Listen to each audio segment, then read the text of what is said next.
বলার কারণে তাহলে আমি সেই অপরাধী হতে চাই। বর্তমান যারা সরকার আছেন সাম্যের কথা বলেছেন, বৈষম্যের বিরুদ্ধে আপনারা আন্দোলন করেছেন, সরকার হটিয়ে নতুন সরকার এসেছেন, তাহলে কি এই বৈষম্য? তাহলে অনেস্ট রাজনীতির সততার কিসের মূল্যায়ন? আমি তো বাড়িতেই ছিলাম, আমি তো পালাই নেই, তাহলে এইভাবে আমাকে অ্যারেস্ট করতে হলো কেন? সেই জবাব জনগণের কাছে চাই, জনগণই দিবে ইনশাল্লাহ। জয় বাংলা, জয় বাংলা। জানি না কেন আমাকে নিয়ে যাওয়া হচ্ছে। যেহেতু আমার এখানে প্রশাসন এসেছে এবং ওনারা বলেছে যে আমার বিরুদ্ধে ওয়ারেন্ট ইস্যু করা হয়েছে, যদিও তারা আমাকে ওয়ারেন্ট ইস্যুটা দেখাতে পারে নাই, কিন্তু আমি আইনের প্রতি শ্রদ্ধাশীল হয়ে আমি তাদের সাথে যাচ্ছি। আমি দুঃখ প্রকাশ করছি যে তারা রাত্রেবেলা এসেছে, আমি রাত্রেবেলা বেরোতে চাই নাই, তারা সারা রাত আমার এখানে ছিল প্রশাসনের লোকজন, এই জন্য আমি দুঃখ প্রকাশ করছি যে আমি ওনাদের কষ্ট দিয়েছি। আপনারা দেখেছেন যে আমার মহল্লার লোকজন তারা এখানে সারা রাত অবস্থান নিয়েছে। আমি আমার এলাকাবাসীকে, মহল্লাবাসীকে ধন্যবাদ দিতে চাই তাদের এই ভালোবাসার কারণে, যে আপনারা কোনো শৃঙ্খলা আচরণ করেন নাই, শান্তভাবে। আমি আপনাদেরই সন্তান, আপনাদেরই মেয়ে, আপনারা আমার প্রতি যে শ্রদ্ধা, ভালোবাসা, সম্মান দেখিয়েছেন, আমি আজীবন আপনাদের এই ভালোবাসা, শ্রদ্ধা, সম্মান মনে রাখবো। আমার এলাকাবাসী জানেন যে আমি আলী আহমদ চুনকার সন্তান। আমার বাবা সাম্যের রাজনীতি করেছে, দলমতের ঊর্ধ্বে উঠে রাজনীতি করেছে। আমি আলী আহমদ চুনকার সন্তান। আমার যদি অপরাধ হয়ে থাকে জয় বাংলা, জয় বঙ্গবন্ধু বলার কারণে, তাহলে আমি সেই অপরাধী হতে চাই।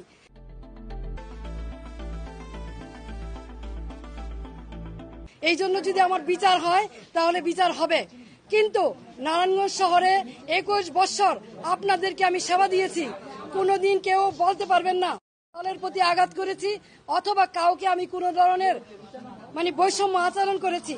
দলমতের ঊর্ধ্বে উঠে নিজের দলের ভিতরে থেকে তারপরও মানুষের কল্যাণে কাজ করার চেষ্টা করেছি। বিরোধ সত্য, মতভেদের সত্য, এই শহরের নারায়ণগঞ্জবাসীর জন্য এমন কোনো জায়গা নেই যেখানে প্রতিবাদ করি নাই। তৌকি হত্যা সহ সকল হত্যাকাণ্ডে যখন নারায়ণগঞ্জবাসী একদম চুপ ছিল, কেউ কোনো কথা বলে নাই, তখন আইবি আওয়াজ তুলেছে, এই শহরের মানুষকে কথা বলা শিখিয়েছে, অন্যায়ের বিরুদ্ধে প্রতিবাদ করা শিখিয়েছে।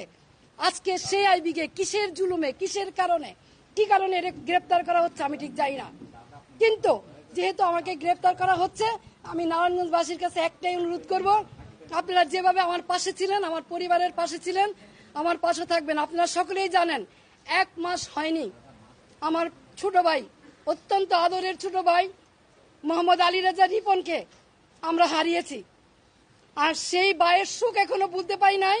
3টা ছোট ছোট বাচ্চা, নাবালক বাচ্চা, তার মাঝখান দিয়ে আমাকে এইভাবে অ্যারেস্ট করা হলো, যেখানে আমার বড় ভাই নাই, বোন নাই, আমি সবার বড়।